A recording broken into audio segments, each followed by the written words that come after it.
goes our chance to gain more information. And again, Wait. even if we had managed to capture him alive, judging by the way he was acting. What? Tallus just dies in this route without even revealing that he's Tallus? Does he? I mean, the guy pretending to be Arundel is Tallus, right? And he just said he's dead? Well, wait. Did he say he died? Oh, it does say he's dead. Yeah. Yeah. Yeah. Literally first sentence, 2 words. He's dead. For some reason, I was like, maybe he said he's gone. Like, maybe he teleported away or something, but no. No. Yeah. That's so weird. It is weird. For now, let's rejoice in our victory. Teach is absolutely right. We should take this rare opportunity to let off some tension. It's been a long time, Claude. I'm glad to see that you're safe. Same. I haven't seen you since the nightmare that was Gronder.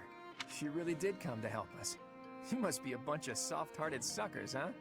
If you really felt that way, you would not have set up a defensive battle in the hopes that we would come. It worked out only because we made it in time. Were you really so confident that we would answer the call? Of course. I knew you wouldn't hesitate to put yourself second and come running to our aid. How insightful. You and I are cut from different cloth. I wouldn't make a move unless I could gain something from it. You've always been just the opposite. And of course, I've always been fond of taking dangerous risks. After all, I sent that express messenger before you had even recaptured the kingdom capital. If all went to plan, I knew you'd recapture it soon, and then respond to our request for aid. It was riskier than usual, I'll give you that, but it was the only card I had to play, so I took the gamble. You crossed too many dangerous bridges for my liking. I know. But that ends today. What do you mean? Here, take this. Use it however you see fit. The legendary bow, Fail Not. Isn't this the hero's relic of House Regan? Hold, Claude. This must be one of your jokes. You cannot truly intend to part with this. It's not a joke. As of today, the Leicester Alliance is no more. Just what are you planning, Claude? If you're going to lead Fodlan, then the Alliance Lords will follow you. Back in the day, the Alliance split off from the Kingdom. I'm just putting us back together again. Oh, and I've already gained the support of the other Lords at the Roundtable Conference, so you can stop looking at me like I'm crazy. All That that's doesn't left sound for like me the is to Alliance officially Roundtable. step down as the leader of the Alliance. Will you join our army? Hold your horses there, Teach. I'm leaving Fodlan. There are things I have to do, dreams I need to see to fruition. That's why I became the Alliance leader to begin with, actually. But it left me no time for what I was really after. You'd better not take on too many responsibilities yourselves, or else you'll end up in the same boat. And remember, both the living and the dead cling to us without any regard for our own lives. It's up to us to break free of that weight and follow the path that we believe in. Claude. Oops, I almost forgot the most important thing. If you're looking for Rhea, apparently she's being held captive in the Imperial capital. Hey, remember Rhea? It doesn't sound like they intend to kill her, but there's no telling what they're planning. You have my gratitude, Claude. Gratitude? Thanks, but no thanks. As far as I'm concerned, we're even now. I don't know how many years will pass until then, but let's promise to meet again. And when we do, don't be too hard on me, your kingliness. Okay, so I do just get Fail Not. That's pretty great. That's super weird. That's crazy. Like, why? I'll take it. Well, Dimitri, are you finally going to tell us the damn truth? What are you talking about? Didn't Lord Arundel say something about you and Edelgard being family? Oh, wait, they don't know? At this point, they still don't know? To claim that the king and the emperor are related, could it be? Ah, I suppose I never told you, though I do recall mentioning it briefly to the professor. Lord Arundel spoke the truth. My stepmother was Edelgard's birth mother. Political turmoil drove my stepmother out of the Empire. Father fell in love with her at first sight, and they married. I lost my birth mother before I was old enough to remember her. My stepmother filled that role for me, but she lost her life in Duscar 9 years ago, along with Father. Hang on. I didn't even know she was your stepmother. Did my father know about this? Yes, all those who were close to my father knew, including Rodrigue. But to speak openly about it would have caused a scandal. And so she was our secret.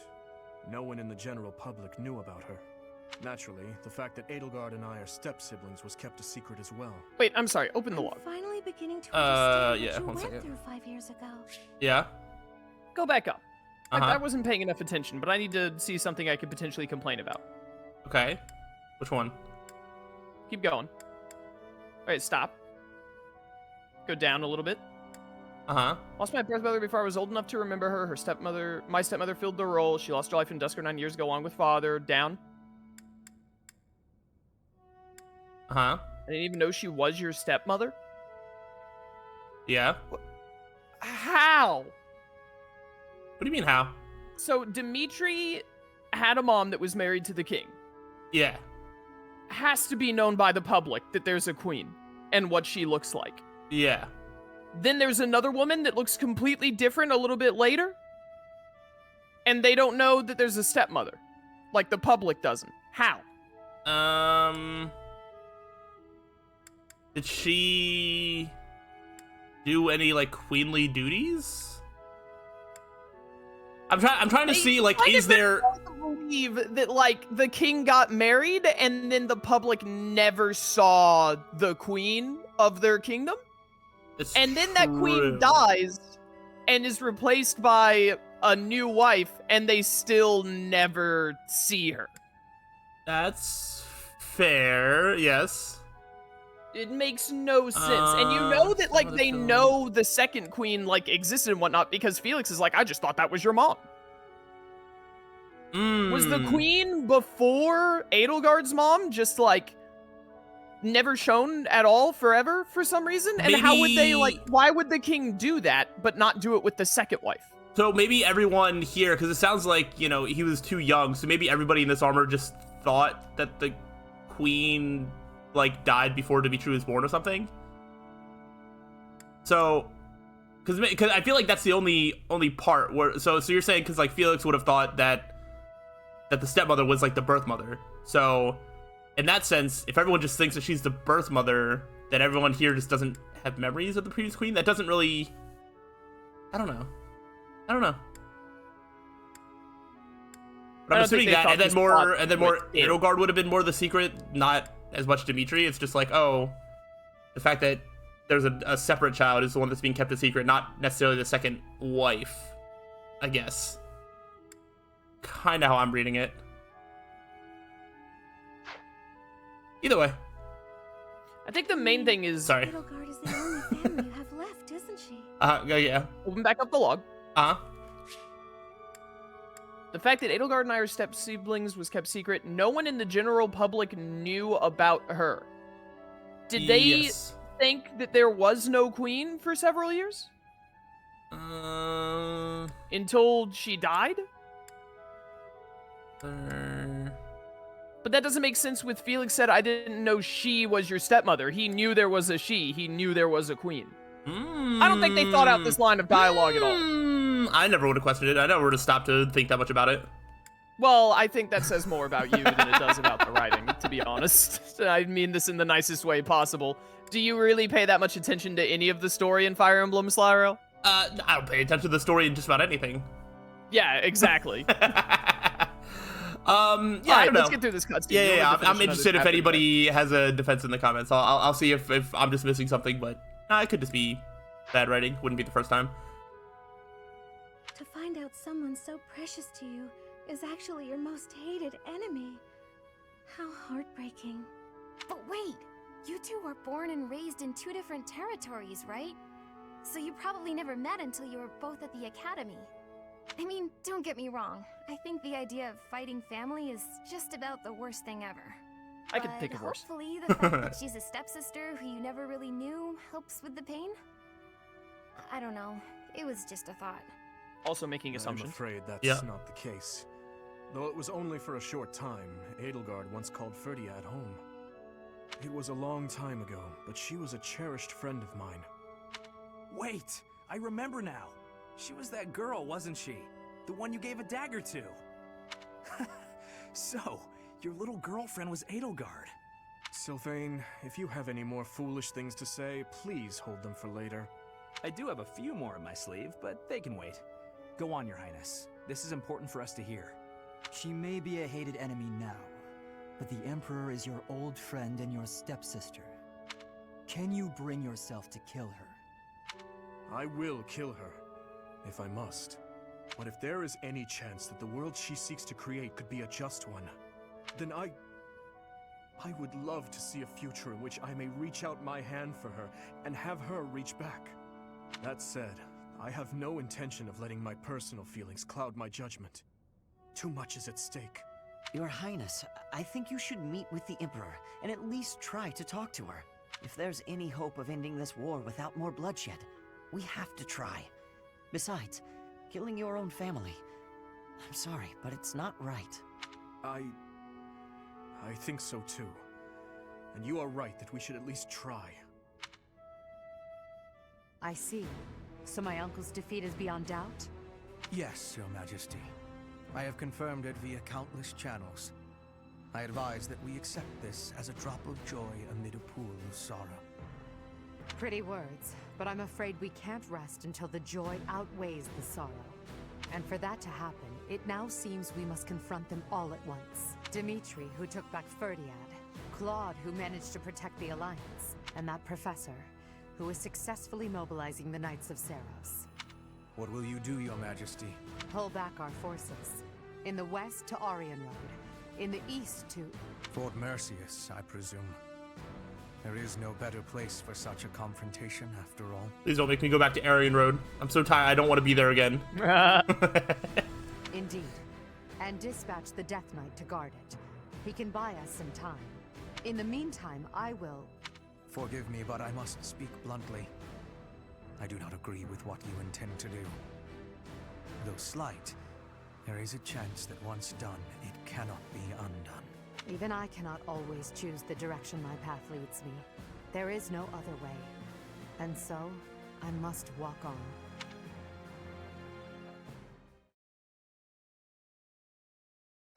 Alright. We're now done with chapter 19. Part 2. Azure Moon. Blue Believe it or not, I think I might actually remember this chapter. The Impregnable Fortress. Yeah, I don't believe that.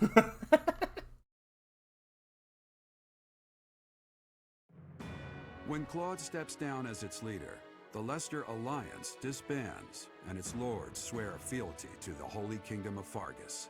The chaos in the kingdom begins to dissipate as the people unite under Dimitri's rule. Riding this momentum, the Kingdom Army prepares to march south for a decisive battle against Imperial forces.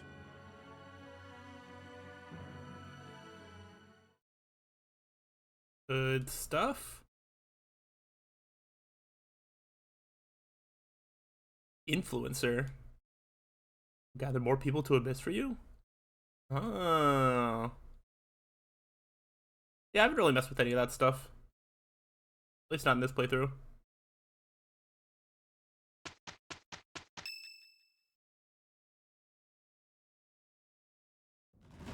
We will finally have our decisive battle with the Empire this month. The Eastern Lords are in the process of consolidating all of the troops within the entire kingdom. In addition, ever since Aryan Road's liberation, the Western Lords have been declaring their fealty, one after another. Affairs within the kingdom have calmed down considerably, and we even managed to win over the Alliance. Although it was a rough go at first, I'm starting to feel like we could actually win this. That's true. Thinking back on it now, we've really come a long way. We even have a lead as to where Rhea is located. It is as we predicted all along. If we are to rescue Rhea, then we must defeat the Emperor. If we're going to march from the monastery to Inbar, then we'll have to cross the Great Bridge of Myrden again, right? Yes, I believe so. As we have gained the Alliance's support, we should not have any trouble this time. After the bridge, we can cross Gronder Field and head south, and then we'll take Mercius, the so-called impregnable fortress that towers on the other side. An impregnable fortress? Fort Mercius, I know of it. They say it rivals even Aryan Road. Count Burgleys, the Empire's Minister of Military Affairs, once had troops stationed there. But according to our spies, a large-scale military force has entered the stronghold. Perhaps they are gathering soldiers from various regions to compensate for their losses.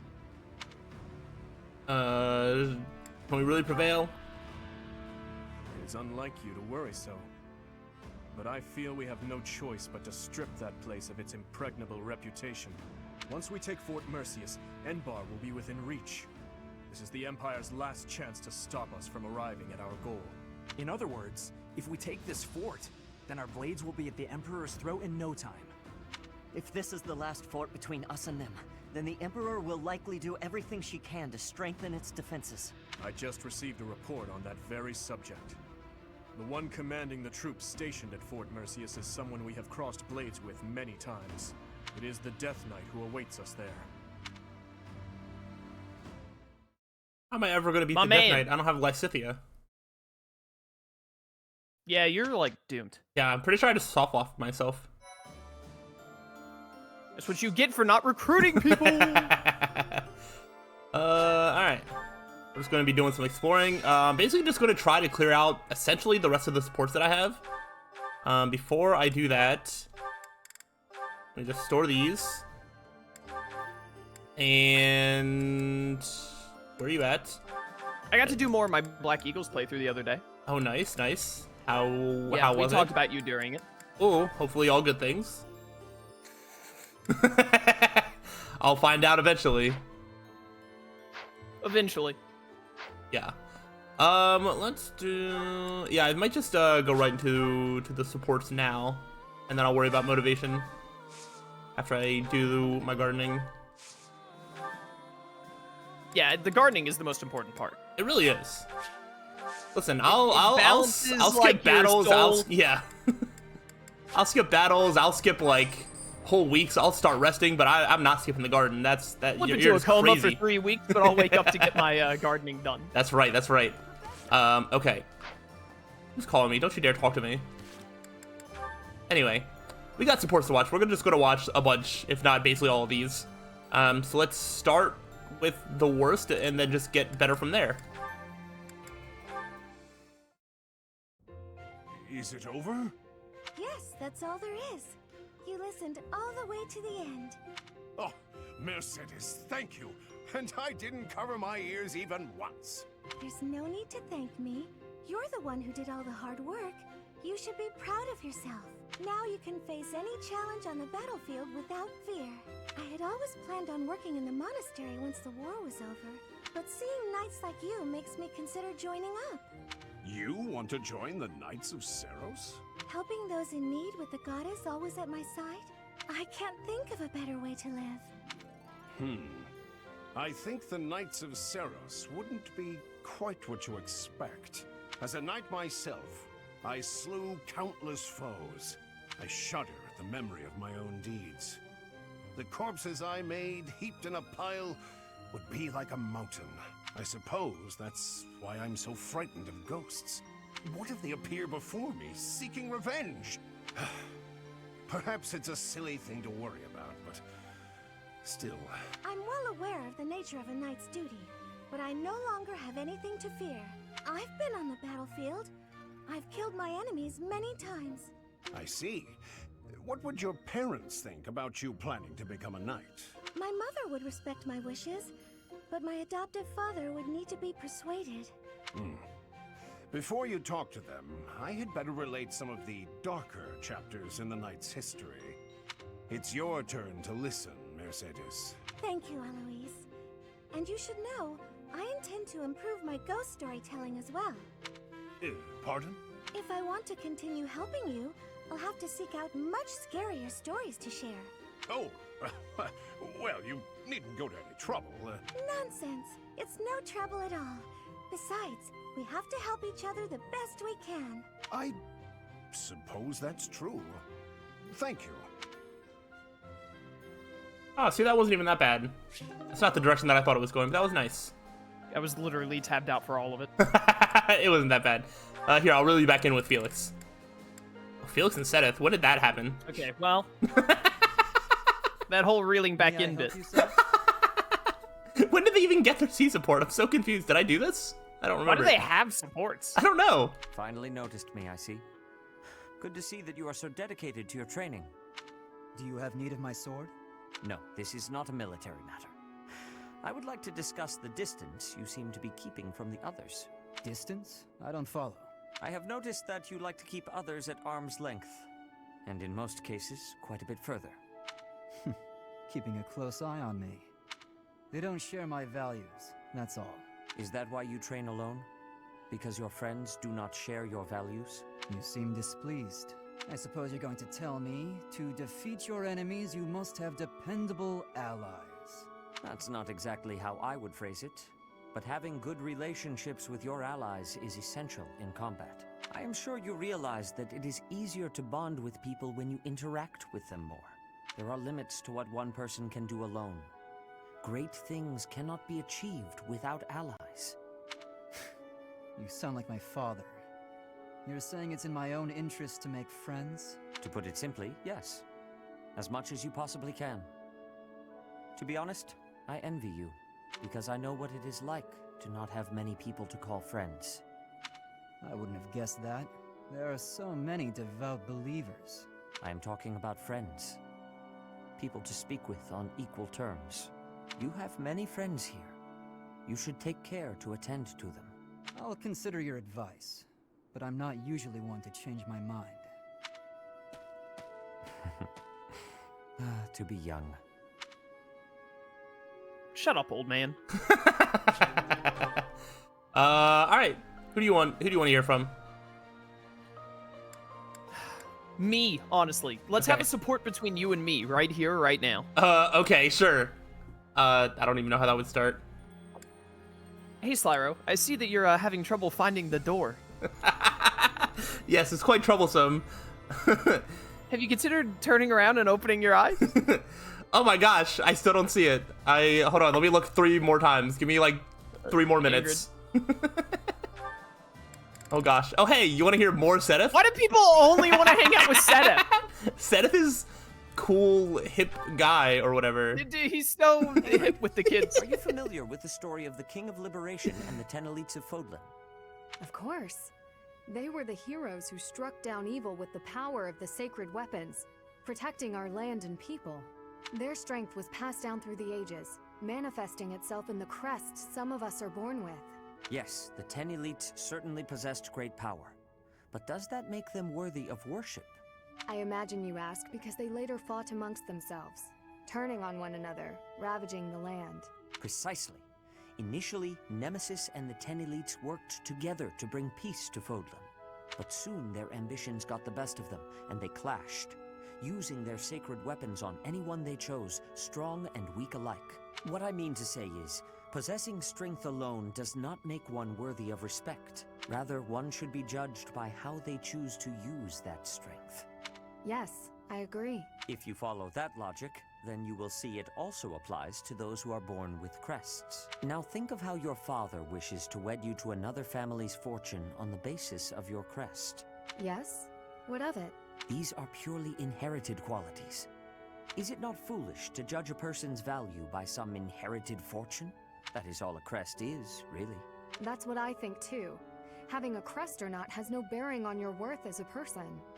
I understand that Count Galatea believes he has the right to manage your affairs.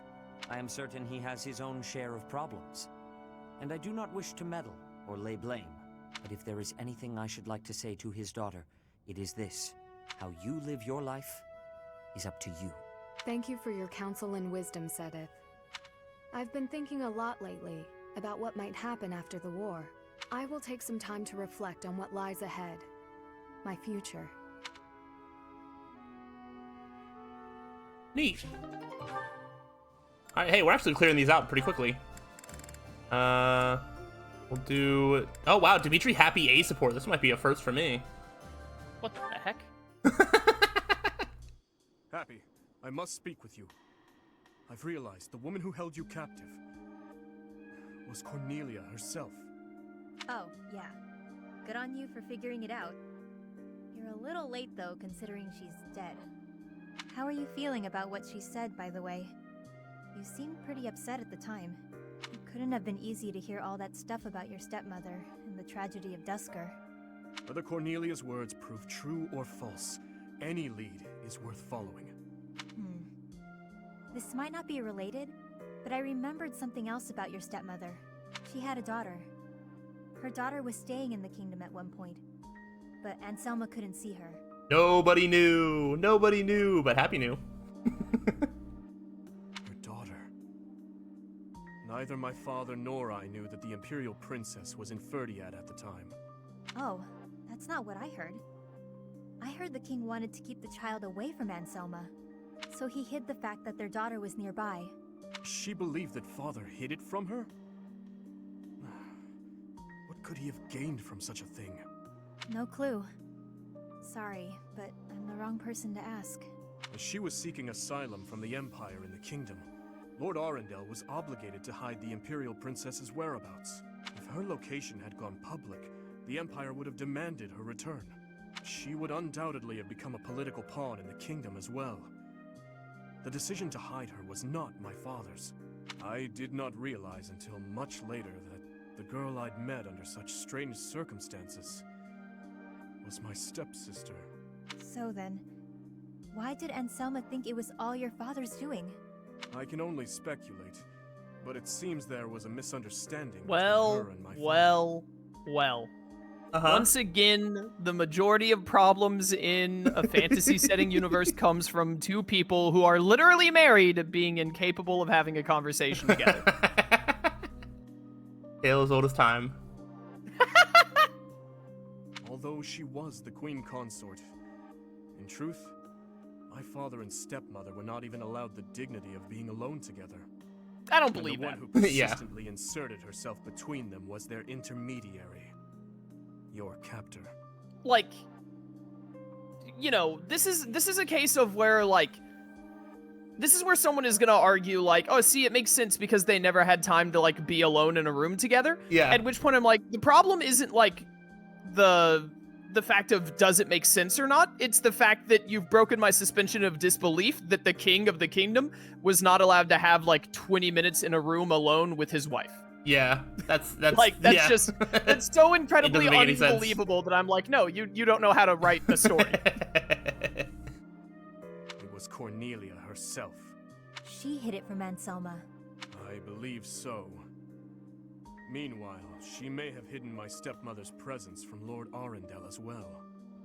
If Cornelia caused my stepmother to miss out on seeing them, exhorted her, used her, and then also caused the tragedy. I'm surprised she pulled one over on both of them. She was pretty reckless. But in a way, it makes sense. She loved causing pain. That's why she used me and discarded me without a second thought. I fully agree. Countless people have been subjected to undue suffering as a result of her behavior. That is why I would like your help with something, if that's agreeable to you. You are my only hope. If you put it like that, I can't exactly say no, can I? I wish to learn all that you know about Cornelia.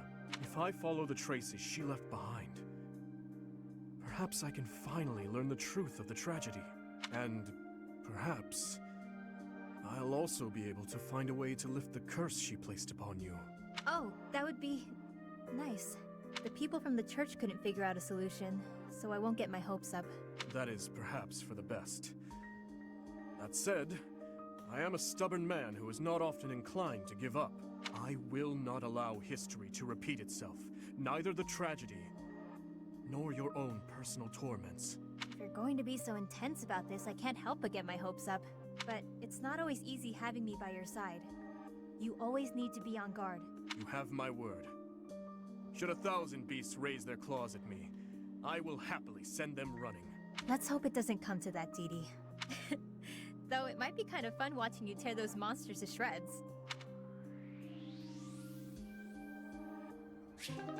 Sweet.